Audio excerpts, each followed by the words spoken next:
Salam sejahtera bagi kita semua. Kita bersyukur kepada Tuhan. Tuhan tetap menyertai kita semua. Diharapkan kalian semua di rumah sehat-sehat semua.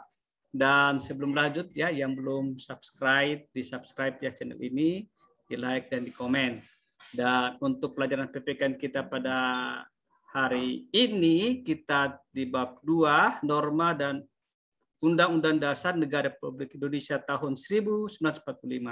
Dan pada pertemuan yang lalu kita telah bahas di C, yaitu Undang-Undang Dasar Negara Republik Indonesia tahun 1945 sebagai dasar hukum tertulis negara. Itu ya pertemuan yang lalu yang telah kita bahas. Dan untuk pertemuan hari ini kita akan lanjut ya materi kita, yaitu perumusan dan pengesahan Undang-Undang Dasar Negara Republik Indonesia tahun 1945. Jadi pada pertemuan kali ini kita akan bahas di D, perumusan dan pengesahan Undang-Undang Dasar Negara Republik Indonesia tahun 1945. Nah ya, perumusan ya dan pengesahan Undang-Undang Dasar Negara Republik Indonesia tahun 1945.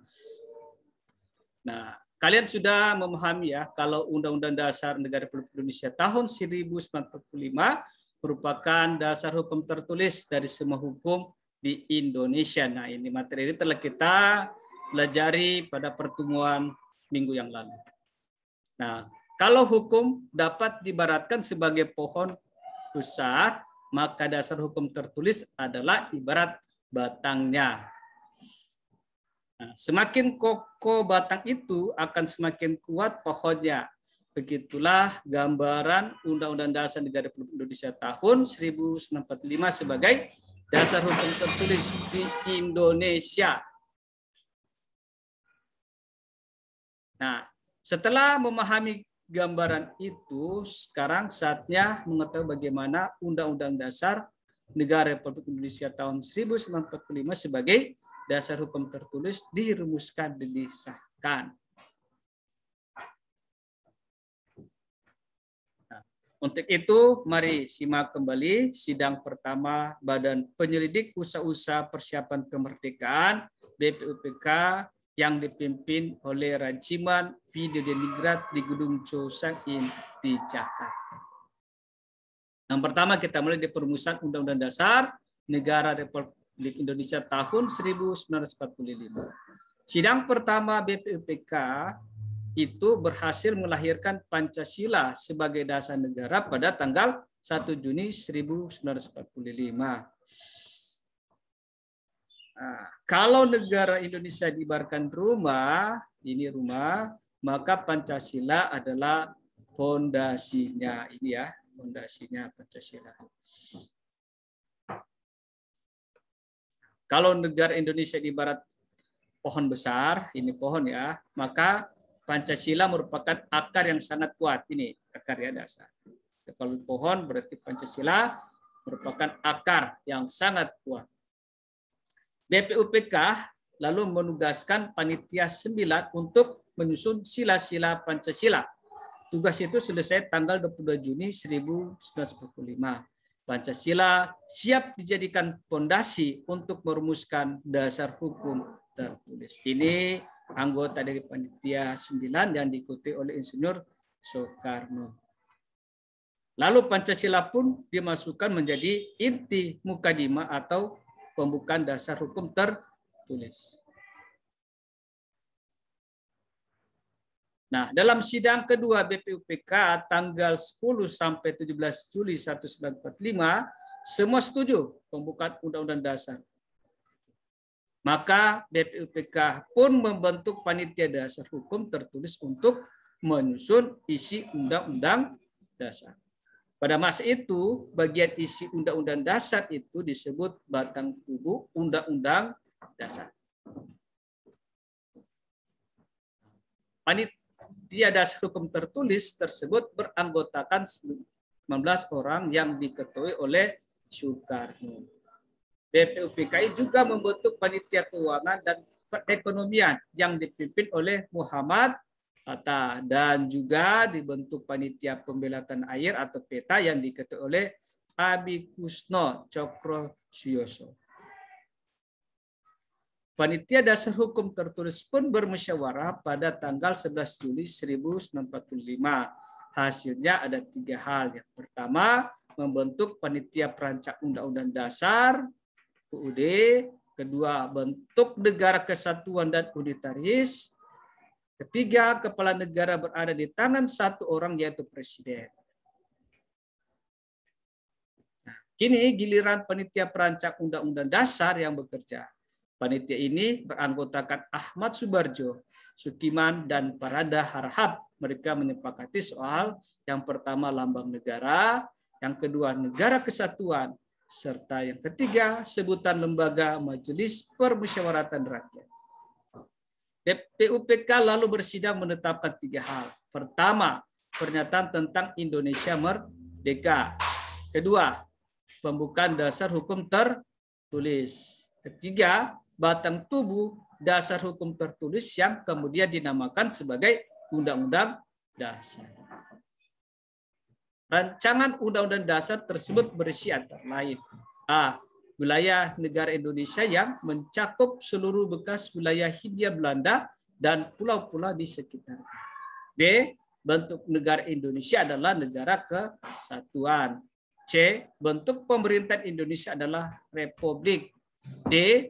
Bendera nasional adalah sang saka merah putih. Dan E. Bahasa nasional adalah bahasa Indonesia. Jadi bahasa nasional Indonesia adalah bahasa Indonesia.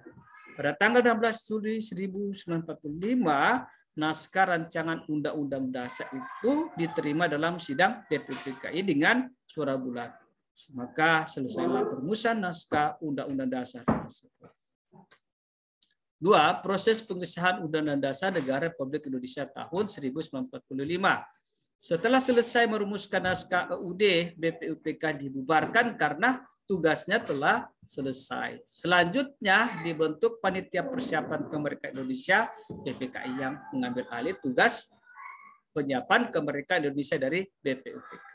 Tanggal 16 Agustus 1945 terjadi peristiwa Rengas Dengklok.